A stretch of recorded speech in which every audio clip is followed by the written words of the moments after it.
بسم اللہ الرحمن الرحیم نحمد و نصلی علی رسولہ الکریم اما بعد۔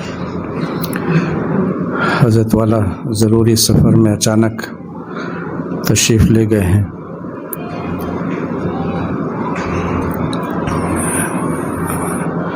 حضرت مولانا نصیر صاحب سے گزارش کی گئی لیکن وہ عذر فرما رہے ہیں۔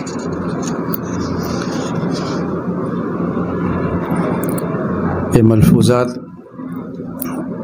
حضرت مفتی سعید صاحب رحمۃ اللہ علیہ کے ہیں جو جمع کیے گئے تھے، اور حضرت والا ہی نے اس کو شائع کیا تھا ترتیب دے کر۔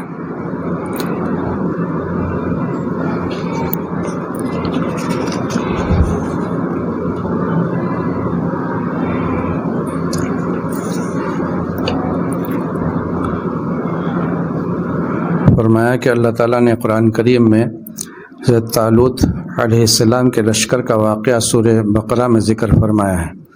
فلما فصل طالوت بالجنود قال ان اللہ مبتلیکم بنہر۔ جب حضرت طالوت علیہ السلام اپنا اسلامی لشکر قوم عمالقہ، کافر قوم جن کا بادشاہ جالوت بھی کافر تھا، سے مقابلہ کرنے کے لیے چلے، تو حضرت طالوت علیہ السلام نے اپنے اسلامی لشکر سے جو سب کے سب مومن تھے فرمایا ان اللہ مبتلیکم بنہر، اے میرے ساتھیو دیکھو آگے ایک میٹھے پانی کی نہر آ رہی ہے۔ آج اللہ تعالیٰ تمہارے صبر و ضبط کا امتحان لینے والے ہیں۔ اس وقت تمہیں شدت سے پانی کی پیاس لگے گی، تم پانی کی ندی پر سے گزرو گے، خبردار اگر ہرگز پانی نہ پینا بلکہ پیاس پر صبر کر کے بتانا۔ ومن شریبا منہ فلیس منی، اگر کسی نے اس وقت پانی پی لیا تو سمجھ لو کہ وہ آج میری جماعت سے خارج ہے، وہ ہماری قوم کا آدمی نہیں ہے۔ ومن لم یطعمہ فإنہ منی الا من اغترف غرفۃ بیدہ، اور جو آج پانی اس پر صبر کرے گا بس وہی میری قوم اور جماعت کا آدمی کہلائے گا۔ ہاں اتنی گنجائش ہے کہ اگر پیاس شدت کی ہو اور معاملہ قابو سے باہر نظر آئے تو صرف ایک چلو اپنے ہاتھ سے اٹھا کر پی لینے کی گنجائش ہے، اس سے بڑھ کر پینے کی ہرگز اجازت نہیں ہے۔ حضرت طالوت علیہ السلام نے خدا کا یہ حکم اپنی قوم کو سنا دیا، مگر ہوا یہ کہ جب چلتے چلتے پانی کی ندی آئی تو پوری قوم اس پر ٹوٹ پڑی۔ وَشَرِبُوا مِنْهُ إِلَّا قَلِيلًا مِّنْهُمْ، سوائے چند گنے چنے افراد کے باقی سب بے تحاشا پانی پر ٹوٹ پڑے اور نبی کی تاکید اور ان کے حکم کی پرواہ بھی نہ کی، اور پانی خوب پیٹ بھر کر پی بیٹھے۔ اب حضرت طالوت علیہ السلام کے چند افراد وہ بھی تھے جنہوں نے ایک قطرہ پانی بھی نہیں پیا، اور چند افراد نے جتنی اجازت تھی ہاتھ سے دو چلو پانی پی کر بس کیا تھا۔ ان دونوں کی مدد اللہ تعالیٰ نے ان کی اس طرح کی تو تھوڑی دیر کے لیے ان کو شدت کی پیاس لگی، پھر ان کے صبر و تحمل کی برکت سے اللہ تعالیٰ نے ان کی پیاس کو ختم کر دیا اور مطمئن اور سیراب ہو گئے۔ اور جنہوں نے خدا کی نافرمانی کی تھی اللہ تعالیٰ نے ان پر سخت پیاس کو عذاب بنا کر مسلط کر دیا کہ اس قدر پانی پی رہے تھے کہ ان کے پیٹ کو گویا پھٹ رہے تھے، مگر ان کی پیاس ختم نہ ہو رہی تھی بلکہ پیاس سے تڑپ رہے تھے۔ اس سے یہ بات معلوم ہوئی کہ گناہ کرنے سے گناہ کی ہوس کبھی ختم نہیں ہوتی، گناہ کرنے سے گناہ کی ہوس کبھی ختم نہیں ہوتی بلکہ اور بھی بھڑک اٹھتی ہے۔ لیکن اگر کوئی اللہ کا بندہ گناہ پر صبر کرے تو اگرچہ صبر کرنے میں اس کو تھوڑی دیر کے لیے تکلیف تو ضرور محسوس ہوگی، مگر جلد ہی اس تکلیف کو اللہ تعالیٰ راحت میں آرام میں بدل ڈالتے ہیں۔ وَمَن يَتَّقِ اللَّهَ يَجْعَلْ لَهُ مَخْرَجًا، اور جو اللہ سے ڈرتے ہیں، گناہوں سے بچتا ہے، تقوی پر عمل کرتا ہے تو اللہ تعالیٰ غیب سے اس کے لیے راحت کے سامان پیدا فرماتے ہیں۔ لیکن اگر کوئی گناہوں کو نہ چھوڑے، تقوی پر عمل نہ کرے تو پھر اس کی ساری زندگی گناہوں میں گزرتی ہے، چین و سکون سے ایسا شخص محروم کر دیا جاتا ہے۔ حضرت تھانوی رحمۃ اللہ علیہ بھی اسی بات کو ایک دوسری مثال سے دیتے ہیں کہ جیسے خارش کسی کو ہو جاتی ہے تو اس کو کھجائے تک بہت آرام محسوس ہوتا ہے، لیکن جیسے ہی کھجانا ختم کرتا ہے، روک دیتا ہے، تو تو پھر اتنی جلن اور سوزش ہوتی ہے کہ بس ایسا محسوس ہوتا ہے کہ جلد نکل جائے گی کیا۔ ایسا ہی گناہ کرنے سے شیطان یہ ڈالتا ہے ذہن میں کہ ایک وقت کر لو پھر توبہ کر کے ختم ہو جائے گا، ابھی تھوڑی دیر کی بات ہے، اس کے بعد توبہ کر لینا، ختم ہو جائے گا، مسئلہ ختم ہو جائے گا۔ لیکن ایسی ہی مثال ہے حضرت والا رحمۃ اللہ علیہ بھی دیتے تھے، جیسے جھاڑ کو پانی اور کھاد دیتے ہیں تو وہ بڑھتے جاتا ہے، ایسا ہی گناہوں پر عمل کرنے سے گناہوں کے تقاضا کم نہیں ہوتا اور بڑھتے جاتے ہیں۔ تو اس کو ذہن میں رکھنا چاہیے کہ ہم شیطان کے نرغے میں نہ آ جائیں۔ تھوڑی سی اگر ہمت کر لے تو پھر انسان بہت آسانی سے گناہوں کو چھوڑ بیٹھتا ہے۔ حضرت والا رحمۃ اللہ علیہ فرماتے تھے کہ نفس اور شیطان سے یہ کہہ دینا کہ جان جاتی ہے تو دے دوں گا لیکن اللہ کی نافرمانی نہیں کروں گا، اس لیے کہ جان اسی کی دی ہوئی ہے، اسی کو دے دوں گا، شہادت کی موت ملے گی، اس سے بڑھ کے کیا چیز چاہیے؟ اللہ راضی ہو جائے گا، اس سے بڑھ کے مرنا تو ایک دن ہے ہی، تو پھر اگر اللہ راضی ہو جائے اور موت آ جائے تو کیا اس سے بڑی موت کیا ہو سکتی ہے؟ اللہ ہم سب کو ہمت اور حوصلہ عطا فرما دے۔ فرمایا کہ تقوی کا حکم اللہ تعالیٰ نے ہم کو اس لیے دیا ہے کہ ہم گناہوں سے بچیں، کیونکہ گناہ کی خاصیت ہی یہ ہے کہ ہر گناہ انسان کو دوزخ کی طرف کھینچ کر لے جاتا ہے، اور گناہوں سے بچنے میں انسان کو جو تکلیف ہوتی ہے، روزہ رکھنے میں انسان کو جو تکلیف ہوتی ہے، نماز کے پڑھنے میں انسان کو جو مشقت ہوتی ہے، زکوٰۃ اور فطرہ نکالنے میں انسان کے دل پر جو بوجھ محسوس ہوتا ہے، حج اور قربانی میں جو مال خرچ ہوتا ہے اور جس قدر مشقتیں ہوتی ہے، یہی مشقتیں انسان کو جنت میں پہنچا دیتی ہیں۔ حدیث پاک میں ہے حفت الجنت بالمکارہ وحفت النار بالشہوات، جنت شریعت کی پابندیوں اور عبادتوں کی مشقتوں سے گھیری ہوئی ہے اور دوزخ کی آگ خواہشات نفسانیہ اور حرام لذتوں سے گھیری ہوئی ہے۔ حضرت ابو ہریرہ رضی اللہ تعالیٰ عنہ فرماتے ہیں کہ نبی اکرم صلی اللہ علیہ وسلم نے فرمایا، جب اللہ تعالیٰ نے اپنی قدرت سے جنت کو بنایا تو حضرت جبرائیل علیہ السلام کو حکم دیا کہ جاؤ ذرا جنت اور اس کی نعمتوں کو دیکھ کر آؤ کہ میں نے کیسی بنائی ہے۔ چنانچہ حضرت جبرائیل علیہ السلام گئے اور جنت کی سیر کر کے واپس آئے اور اللہ تعالیٰ سے عرض کرنے لگے کہ اے پروردگار، قسم ہے تیری عزت و جلال کی، جنت تو اس قدر بہترین اور ایسی عمدہ اور ایسی پاکیزہ جگہ ہے کہ سبحان اللہ، اس میں ایسی نعمتیں ہیں کہ جو بھی جنت کا صرف نام سن لے گا وہ اس میں داخل ہوئے بغیر نہ رہے گا۔ تیری ساری مخلوق اب اس میں داخل ہو جائے گی۔ اب اس کے بعد اللہ تعالیٰ نے کیا، جنت کے اطراف مکروہات کے باڑ لگا دیے، جیسے ہم دیکھتے ہیں کہ کسی مکان یا باغ وغیرہ کی حفاظت کے لیے لوہے کی باڑ لگا دی جاتی ہے یا کمپاؤنڈ ہوتا ہے تاکہ کوئی جانور داخل نہ ہو یا بلا اجازت کوئی آدمی اندر نہ آئے۔ اسی طرح اللہ تعالیٰ نے جنت کے اطراف مکروہات یعنی شریعت کی پابندیوں کی باڑ لگا دی، جن کاموں کو کرنا انسان کے لیے مشکل ہوتا ہے، جیسے 5 وقتہ نمازیں پڑھا کرو، روزے رکھو، زکوٰۃ اور ادا کرو، حج ادا کرو، جہاد کرو، اللہ کی راہ میں اپنا محبوب مال خرچ کرو، یہ اور اس قسم کی اور تمام کام جن کا کرنا آدمی کے لیے مشکل ہے، کرنے کا حکم دیا، اور وہ کام جن سے بچنا چاہیے جیسے حرام طریقوں سے مال کمانا، چوری نہ کرو، ظلم نہ کرو، حسد نہ کرو، کسی کی غیبت نہ کرو، زنا نہ کرو، یہ اور اسی قسم کے جتنی کبیرہ گناہ ہیں جس سے بچنا انسان کے لیے سخت مشکل ہے، یہ سب کے سب جنت کے اطراف باڑ بنا کر لگا دیے گئے ہیں۔ اللہ تعالیٰ اور اس کے رسول صلی اللہ علیہ وسلم نے جن نیک کاموں کا تمہیں حکم دیا وہ کرو گے اور جن برائیوں سے روکا ہے اس سے تم بچو گے تو تبھی تم کو جنت میں داخلہ ملے گا، ورنہ شریعت کے احکام پر عمل کیے بغیر تم جنت میں داخل نہیں ہو سکتے۔ پھر اللہ تعالیٰ نے جبرائیل علیہ السلام سے فرمایا کہ اب دوبارہ جا کر جنت کو دیکھ آؤ۔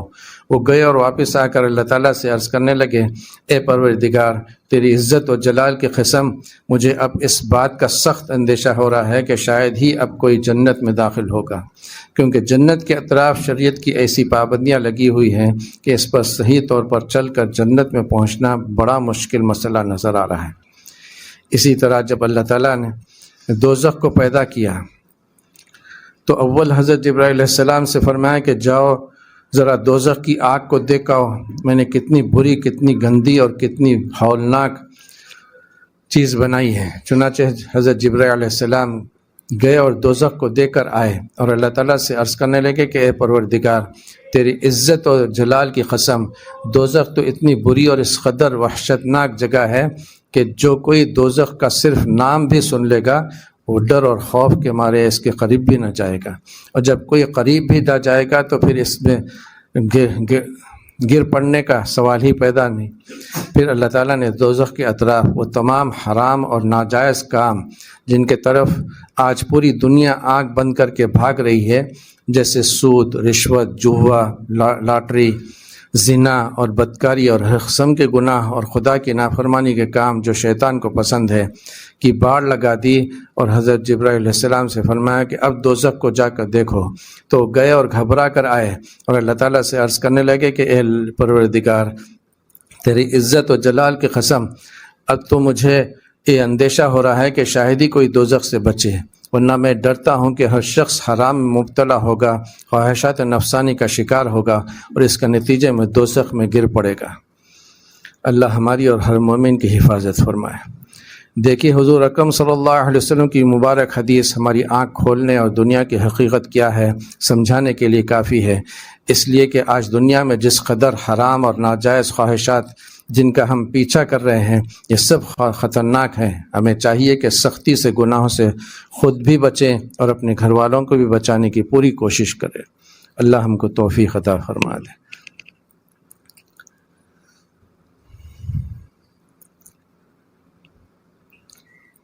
فرمایا کہ بد نظری یعنی نامحرموں کی کو بری نظر سے دیکھنا اور شہوانی خیالات سے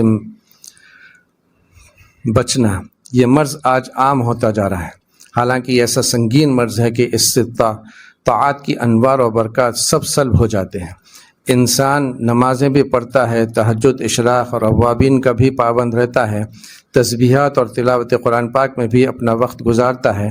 اب ان طاعتوں اور عبادتوں سے اس کے دل میں جو لذت و حلاوت پیدا ہوتی ہے اور جو انوار و برکات حاصل ہوتے ہیں وہ سب بس اس ایک شر کی وجہ سے تاریک ہو جاتے ہیں۔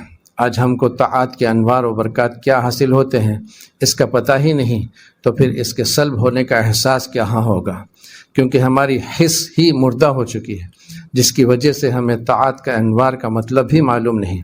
لیکن جو اللہ والے ہوتے ہیں ان کو نور کا بخوبی اور ادراک ہو جاتا ہے۔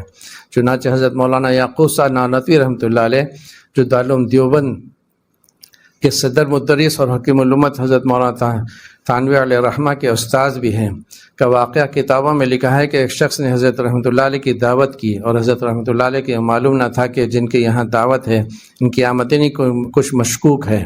بس ایک مسلمان نے دعوت دی اور یہ چلے گئے۔ بعد میں پتہ چلا کہ ان کی آمدنی صحیح نہیں ہے۔ فرمایا کرتے تھے کہ اس کھانے کا یہ اثر ہوا کہ کافی عرصے تک اس کی ظلمت قلب پر محسوس ہوتی رہی، عبادتوں میں حلاوت ختم ہو گئی، دل میں فاسد خیالات اور گناہ کی طرف طبیعت کا میلان ہوتا رہا۔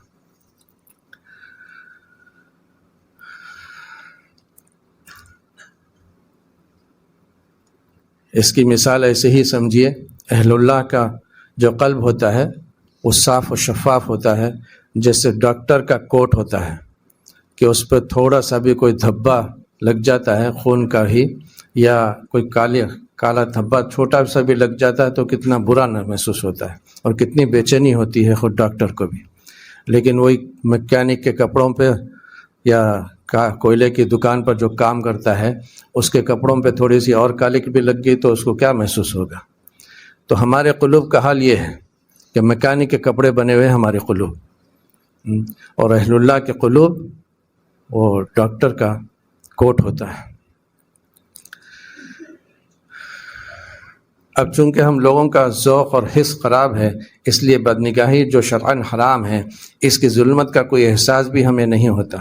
یوں سمجھ رہے ہیں کہ جسم پر ایک مکھی آ کر بیٹھی اور اس کو اڑا دیا، لیکن جن اللہ والوں کے قلوب مجلہ اور مصفہ ہوتے ہیں، ان کے پاکیزہ قلوب پر گناہ کا ذرا سا دھبا بھی لگ جائے تو اس کو یوں محسوس ہونے لگتا ہے کہ گویا ان پر کوئی پہاڑ ٹوٹ پڑا ہو۔ حضرت مولانا جلال الدین رومی رحمۃ اللہ علیہ فرماتے ہیں اگر دل کے باغ میں ایک تنکا بھی کم ہو جائے، یعنی سالک عبادات و اذکار سے جو انوار و برکات اپنے اندر جمع کرتا ہے، مگر جب بندگاہی یا کسی مصیبت کی وجہ، معصیت کی وجہ سے قلب میں اس کی ظلمت اور نورانیت میں کمی محسوس کرتا ہے تو اس پر ہزاروں غم کے پہاڑ ٹوٹ پڑتے ہیں۔ اللہ تعالی ہم کو بھی یہ صفت اپنے کرم سے عطا فرما دے۔ حضرت والا حضرت شاہ حکیم اختر صاحب نور اللہ مرقدہ فرماتے تھے کہ جس طرح نماز سے قبلہ سینہ سے قبلے سے پھر جاتا ہے تو نماز ٹوٹ جاتی ہے، اسی طرح بدنگاہی سے دل کا قبلہ بدل جاتا ہے۔ اور آج سب کے سامنے ہے کہ کتنے ہمارے بھائی بہن جو ہے یہ بدنگاہی کی وجہ سے ایمان سے ہاتھ دھو بیٹھ رہے ہیں۔ کسی سے چھپی ہوئی بات اب نہیں رہی، حضرت تو بول کر چلے گئے، لیکن آج سب کے سامنے ہے، کوئی اس کو انکار نہیں کر سکتا۔ اللہ تعالیٰ بس حفاظت فرمائے ہر طرح، اس کو معمولی چیز نہ سمجھے۔ بدنگاہی سے اتنا دین کا ستیاناش ہوتا ہے کہ بیان بھی نہیں کر سکتے۔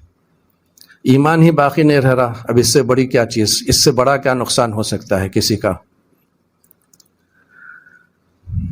فرمایا کہ حکیم علومت مجد الملت حضرت مولانا تھانوی رحمۃ اللہ علیہ کا ایک واعظ ہے رفیع الموانع، جس میں حکیم علومت ایک سنگین گناہ سے ہمیں بچا رہے ہیں۔ کوئی اس بات کا انکار نہیں کر سکتا کہ آج ہمارا ماحول تمام تر شہوانیت، حیوانیت اور نفسانیت سے بھرا ہوا ہے۔ بے حیائی، بے شرمی اور آزادی کی ایسی لہریں چل رہی ہوئی کہ ہم لوگوں کو احساس تک نہیں کہ یہ کام ایمان و اسلام کے خلاف ہونے کی وجہ سے حرام اور کبیرہ گناہ ہے۔ اس لیے حکیم علومت حضرت مولانا تھانوی رحمۃ اللہ علیہ کا یہ مضمون بعینہ ہی نقل کر دینا مناسب ہے تاکہ ہم ان باتوں کو خوب سمجھیں اور اپنی حفاظت کریں۔ چنانچہ حکیم علومت رحمۃ اللہ علیہ فرماتے ہیں، حرام محبت جس کا نام لوگوں نے عشق رکھا ہے، جس کو بجائے عشق کے اگر فسق کہا جائے تو بچا ہے، خواہ وہ محبت عورتوں کے ساتھ ہو یا لڑکوں کے ساتھ، یہ تو کسی طرح بھی ناجائز نہیں۔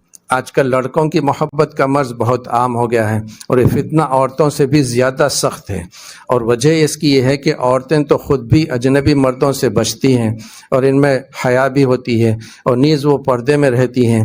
دوسرا یہ کہ اگر عورت مرد ملیں تو فوراً لوگوں کو بدگمانی ہوتی ہے اور لڑکوں میں بچاؤ کی کوئی چیز نہیں، اس لیے اس میں ابتلا بہت ہے اور یہ نہایت سخت چیز ہے۔ وہ فعل ہے کہ جس نے قوم لوط کو تباہ کر دیا، اور جو لوگ اس میں مبتلا ہیں ان کی بہت سی قسمیں ہیں۔ چنانچہ فقہا نے لکھا ہے کہ لوطی کی 3 قسمیں ہیں، یعنی ایک قسم تو وہ ہے جو صرف دیکھتے ہیں، اور دوسری قسم جو بوس و کنار کرتے ہیں، تیسری قسم وہ جو فعل کرتے ہیں۔ آگے حضرت مولانا تھانوی رحمۃ اللہ علیہ فرماتے ہیں، اور میں عرض کرتا ہوں کہ چوتھی قسم ایک اور بھی ہے، وہ یہ ہے یعنی تصور اور تخیل میں مبتلا ہے۔ اس میں تو کتنے لوگ مبتلا ہیں۔ چوتھی قسم میں یہ حکیم الامت رہنے کا ایک زبردست دلیل ہے، کوئی اور شخص اس کو بیان کرنا مشکل ہے۔ تخیل مطلب خیالات میں، ذہن میں پکانے میں۔ اسی لیے حضرت والا رحمۃ اللہ علیہ فرماتے تھے، جو 4 باتیں فرماتے تھے کہ 4 باتوں پر جو عمل کر لے گا انشاءاللہ موت سے پہلے اللہ تعالیٰ اس کو اپنی ولایت کا تاج پہنا کر بلائے گا۔ اس میں چوتھی بات یہی ہے کہ اپنے دل کو برے خیالات سے بچاؤ، اپنے دل کو برے خیالات سے بچاؤ۔ بلکہ حضرت رحمۃ اللہ علیہ تو فرماتے ہیں یہ بھی شرک ہے، فرماتے تھے غیر اللہ میں مشغول رہنا شرک ہے، فرماتے تھے۔ اللہ ہماری اور ہر مومن کی حفاظت فرمائے۔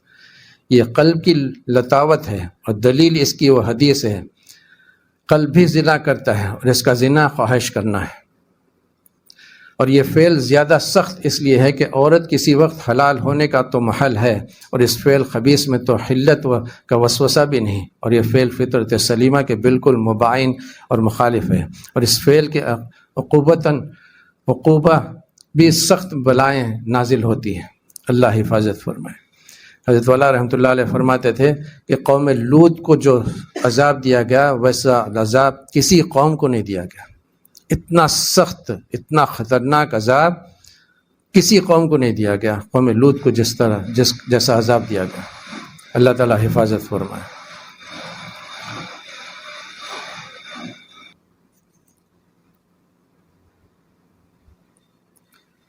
فرمایا کہ ہمارے حضرت والا محی السنہ مولانا ہردوئی نور اللہ مرقدو فرمایا کرتے تھے کہ اگر رزق میں تنگی ہو تو پہلے اپنے اعمال پر نظر ڈالو، پھر اپنے گھر والوں کے اعمال پر نظر ڈالو کہ کہیں حق تعالیٰ شانوں کی کوئی نافرمانی تو نہیں ہو رہی. اس وقت توبہ و استغفار کی کثرت کرنی چاہیے. حضرت مولانا رومی رحمۃ اللہ علیہ فرماتے ہیں جب مصائب اور پریشانیاں آئیں تو تم دل میں اس کا غم محسوس کرو تو فوراً خدا کی طرف متوجہ ہو جاؤ، یعنی توبہ و استغفار میں مشغول ہو جاؤ، کیونکہ یہ مصیبت اللہ تعالیٰ کی طرف سے تمہارے کام بنانے ہی کے لیے آئی ہے.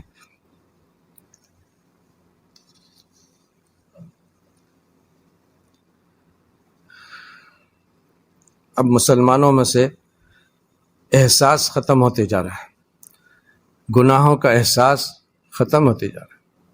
کہ ہم گناہ کر رہے ہیں، اللہ کی نافرمانی کر رہے ہیں، احساس ہی ختم ہو جا رہا ہے. ہم کون سا ایسا بڑا گناہ کر رہے ہیں بول کے یہ بات بول دیتے ہیں، حالانکہ بہت خطرناک بات ہے. یہ شیطان کا کلمہ ہے، یہ مومن کا کلمہ نہیں ہو سکتا، شیطان کا کلمہ ہے. شیطان بھی تو یہی بولا تھا نا کہ حجت کر رہا تھا اللہ تعالیٰ کے ساتھ کہ اس کو تو مٹی سے بنایا، مٹی کی صفت وہ پستی کی ہے، اور میرے کو آگ سے بنایا اور آگ کی صفت اونچی جانے کی. گناہ کر کے انسان نادم ہونے کے بجائے اب ہم اس وقت کون سا بڑا گناہ کر رہے ہیں. چھوٹی سی چھوٹی نافرمانی بھی نافرمانی ہی ہے. کس کی نافرمانی ہو رہی وہ دیکھنا چاہیے. کیسے عظیم مولا کی، کتنے بڑے عظمت والے مولا کی نافرمانی ہو رہی یہ دیکھنا چاہیے، چھوٹا بڑا نہیں دیکھنا چاہیے. عاشق کا کام نہیں ہے. صحابہ یہ نہیں دیکھتے تھے، عاشق تھے اسی لیے صحابہ نہیں دیکھتے تھے کہ چھوٹا یا بڑا گناہ.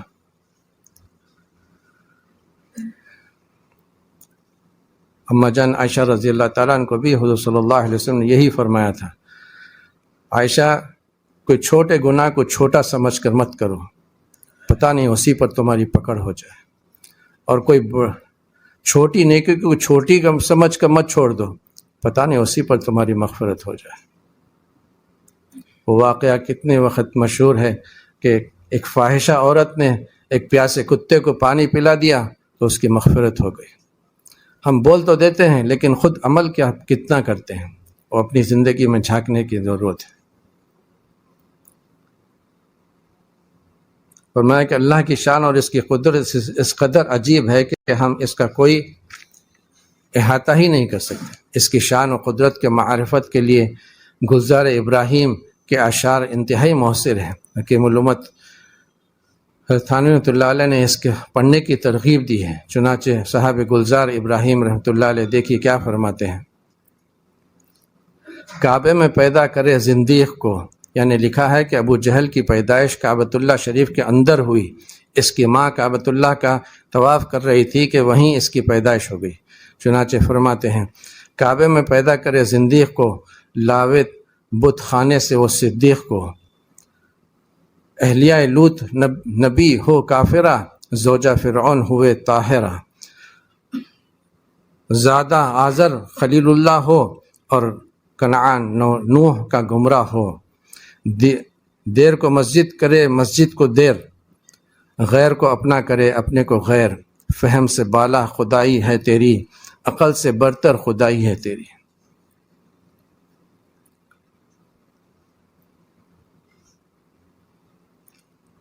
حضرت رحمۃ اللہ علیہ یہی بات کو فرماتے ہیں کہ نسبتیں ہم کو کام نہیں آتی. کسی کا بیٹا ہونا، کسی کا باپ ہونا، کسی کا بھائی ہونا، نسبتیں کام نہیں آتی. ہر ایک کا اعمال دیکھتے ہیں اللہ تعالیٰ، اعمال پر فیصلہ ہوگا.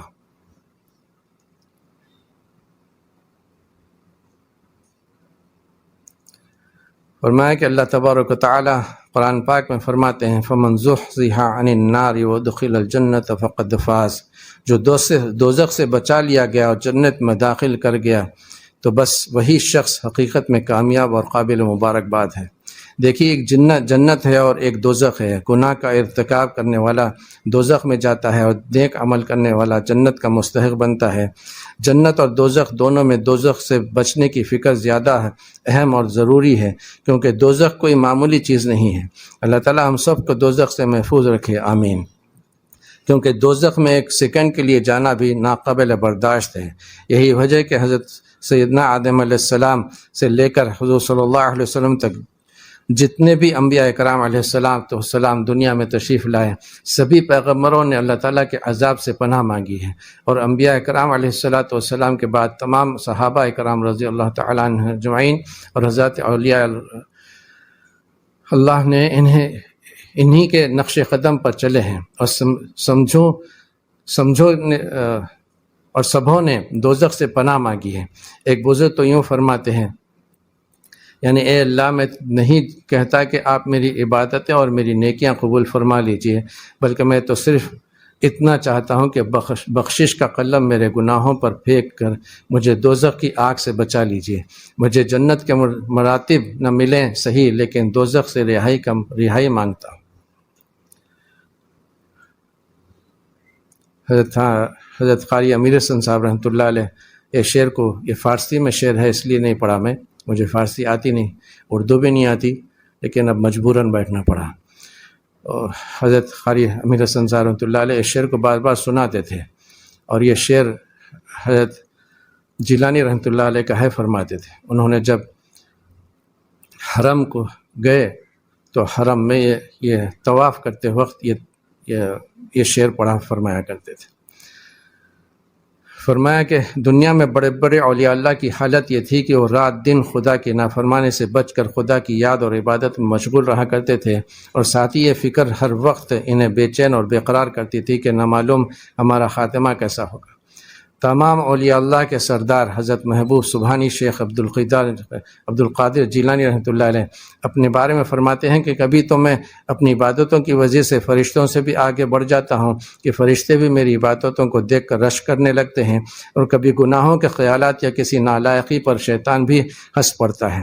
یعنی دنیا میں اونچ نیچ کا سلسلہ چلتا رہتا ہے، کبھی ترقی، کبھی تنزل، کبھی نیکیوں کا خوب شوق ہونے لگتا ہے تو کبھی گناہوں کے خیالات ستاتے ہیں۔ انسان کی مجموعی زندگی کا اصل فیصلہ تو خدا کی رضامندی اور حسن خاتمہ پر موقوف ہے۔ چنانچہ فرماتے ہیں، جب میں اپنی جان سے قیمتی چیز یعنی دولت ایمان کو سلامتی کے ساتھ اپنی ہمراہ قبر میں لے جاؤں، تب میں اپنی چستی، چالاکی اور بہادری کی تعریف کروں گا، ورنہ موت سے پہلے اپنی عبادتوں پر ناز کرنے کی جگہ دنیا نہیں بلکہ آخرت ہے۔ مطلب یہ ہے کہ جب میرا خاتمہ ایمان پر ہوگا تو تب میں الحمدللہ اپنی کامیابی پر فخر کروں گا۔ جیسے کسی اسکول یا کالج میں پڑھنے والا لڑکا امتحان لکھ کر رزلٹ آنے سے پہلے خوشیاں مناتا پھر مٹھائیاں اور لڈو تقسیم کرتا رہے تو میں نے امتحان دے دیا ہے، میں نے امتحان دے کر پرچے لکھ دیے، تو لوگ اس کو اول نمبر کا پاگل اور بیوقوف خیال کریں گے کہ عجیب احمق ہے، ابھی تو رزلٹ آیا ہی نہیں، کامیاب ہے یا ناکام کچھ خبر نہیں اور مٹھائی کھلا رہا ہے۔ بالکل یہی مثال انسان کی بھی سمجھ لیں، موت سے پہلے کسی کو خبر نہیں کہ اس کا حشر کیا ہوگا۔ اللہ تعالی ہم سب کو جنت کے نعمتوں سے مالا مال فرمائے، آمین۔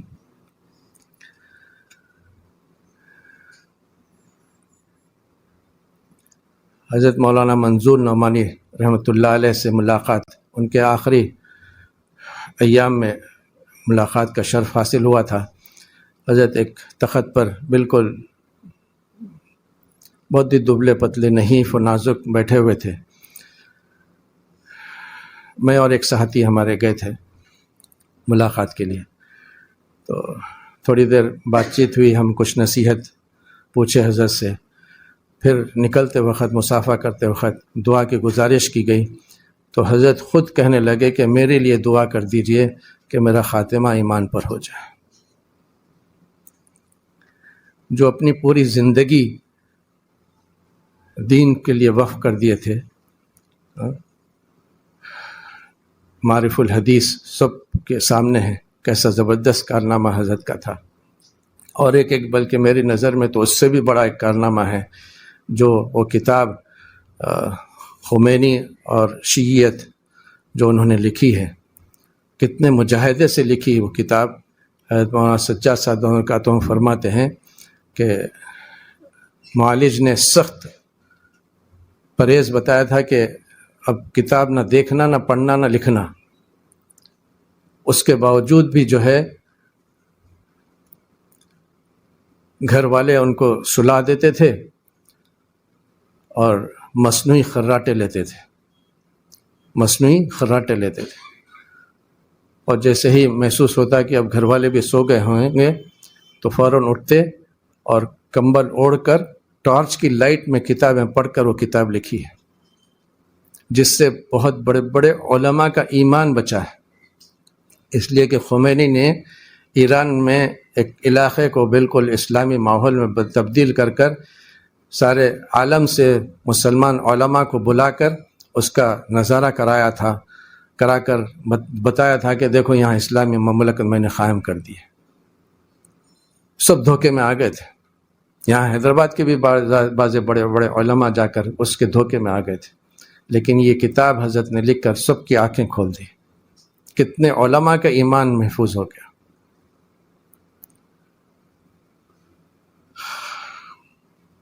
نانا جان رحمۃ اللہ علیہ یعنی کہ حضرت والا کے والد سے ماجد رحمۃ اللہ علیہ سے ملاقات کے لیے حضرت قاری امیر حسن صاحب رحمۃ اللہ علیہ گھر تشریف لے گئے تھے.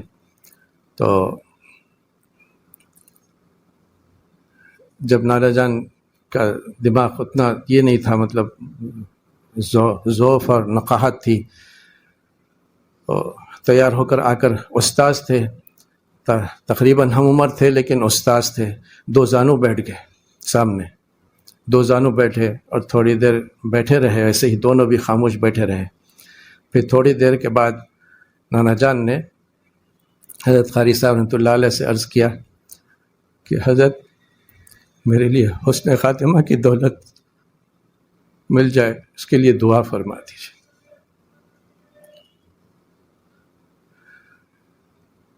ہم کو ایمان کتنی قیمتی مایا ہے ہم کو احساس ہی نہیں ہے. اصل میں ہم کو وراثت میں مل گئی ہے تو پھگٹ کا مال ہے، تو ایمان کی کتنی قیمتی مایا ہے اس کا احساس نہیں. اللہ تعالیٰ احساس عطا فرما دے. اس سے قیمتی کوئی چیز ہی نہیں ہے، اس سے قیمتی کوئی چیز ہی نہیں ہے. کتے بلی سور بہت اچھے ہیں، بہت اچھے ہیں، بہت اچھے ہیں. جو شخص ایمان کے بغیر چلے جائے اس سے بہت اچھے ہوں، اس لیے کہ وہ تو مٹی بنا دیے جائیں گے. لیکن بغیر ایمان کے کوئی شخص اس دنیا سے چلا جاتا ہے تو پھر وہ ہمیشہ کی جہنم میں رہے گا، ہمیشہ کی جہنم، ہمیشہ کی جہنم.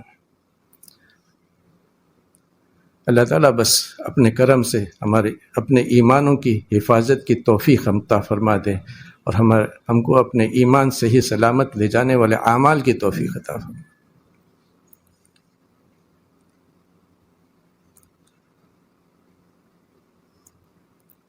فرمایا کہ اگر ہم کو اپنے نفس کی اصلاح منظور ہے تو سب سے پہلے یہ ضروری ہے کہ اپنی نگاہ کی سختی سے حفاظت کی جائے، کیونکہ بدنگاہی کا مرض آج اتنی شدت سے پھیلتا جا رہا ہے کہ الامان الحفیظ.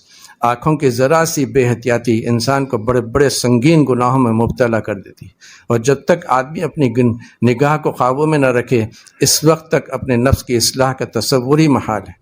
حدیث شریف میں ہے جناب رسول اللہ صلی اللہ علیہ وسلم نے بدنظری کو شیطان کا زہریلا تیر قرار دیا ہے.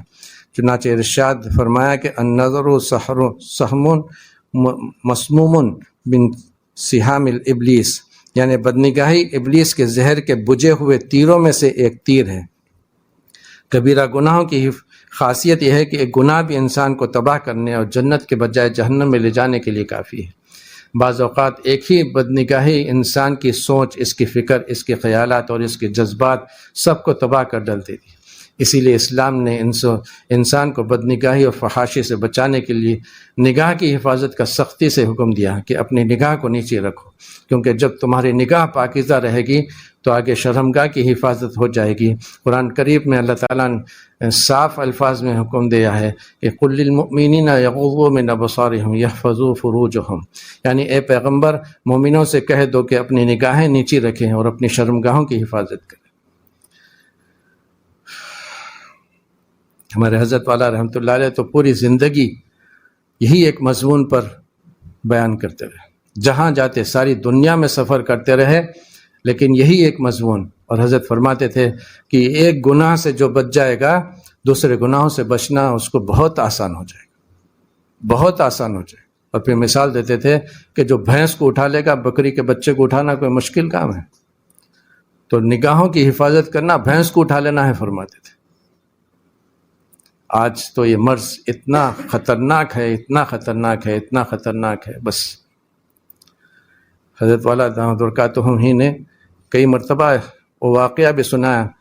حضرت جنید بغدادی رحمۃ اللہ علیہ کے جو شیخ تھے اور استاذ تھے، سفر حج میں جا رہے تھے، سفر حج میں جا رہے تھے، کہیں کنیسہ راستے میں پڑا تو وہ لوگ وہ جو عبادت کر رہے تھے ان کو دیکھ کر دل میں تھوڑی سی حقارت آئی، ان لوگوں کی تھوڑی سی حقارت آئی دل میں۔ تو بس تھوڑی ہی دیر کے بعد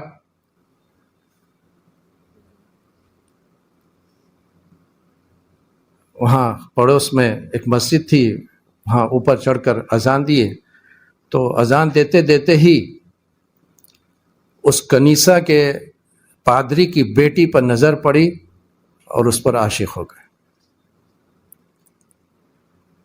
کیسا مبارک سفر، لیکن عاشق ہو گئے اور اپنے ساتھیوں سے کہا کہ میں سفر ترک کر رہا ہوں، آپ لوگ جائیے آگے۔ اب لوگ سب قافلے والے بہت پریشان ہو گئے، بہت پریشان ہیں، کیا ہو گیا حضرت کو؟ حافظ حدیث بتائے جاتے ہیں، بہت بڑے محدث بھی تھے۔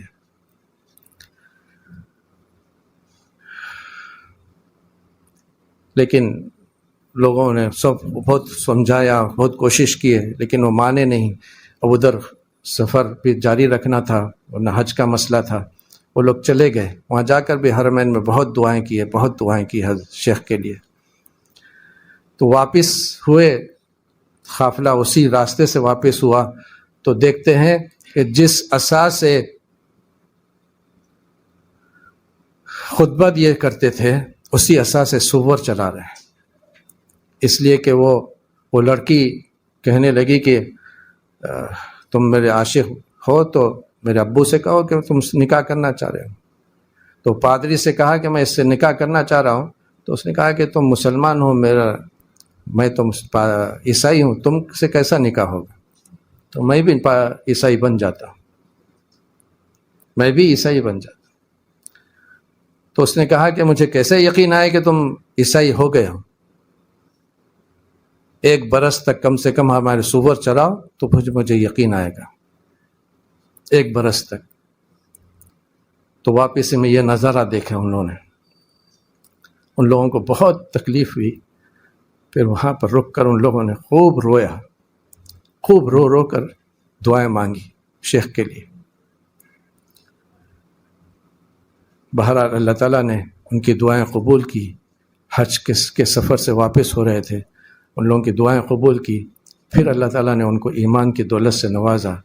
پھر شیخ کو دیکھیں کہ تالاب میں گئے اور غسل کیا، اور کہا کہ وہیں سے پانی میں سے کہا کہ مجھے ذرا صاف ستھرے کپڑے دے دو۔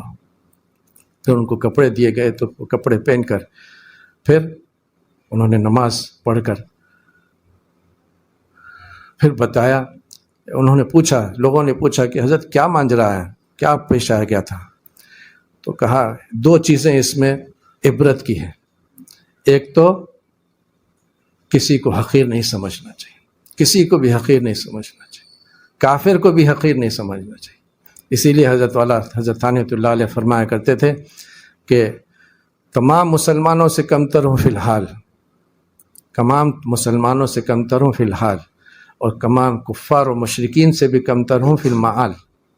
خاتمہ کیسا ہوگا کسی کو خبر نہیں ہے، کسی کو بھی خبر نہیں ہے خاتمہ کیسے ہوگا۔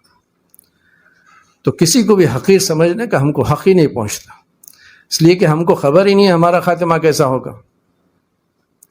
یہ ہم اس کی حفاظت کر سکیں گے ایمان کی؟ نہیں کر سکیں گے، ہمارے ہاتھ میں تو ہے نہیں. تو کسی کو بھی حقیر نہیں سمجھنا چاہیے. ایک تو بات یہ میں معلوم ہوئی. دوسرے یہ کہ نگاہ غلط پڑ گئی تو پھر کیا حشر ہوا، اس کا کیا حشر ہوا. تو دو عبرت کی چیزیں اس واقعے میں ہیں. بہرحال اللہ تعالیٰ ان خطرناک قسم کی روحانی بیماریوں سے ہماری اور مومن کی حفاظت فرمائے. سبحان اللہ بحمدہ، سبحانک اللہم بحمدک، اشہد ان لا الہ الا انت، استغفرک و اتوب الیک.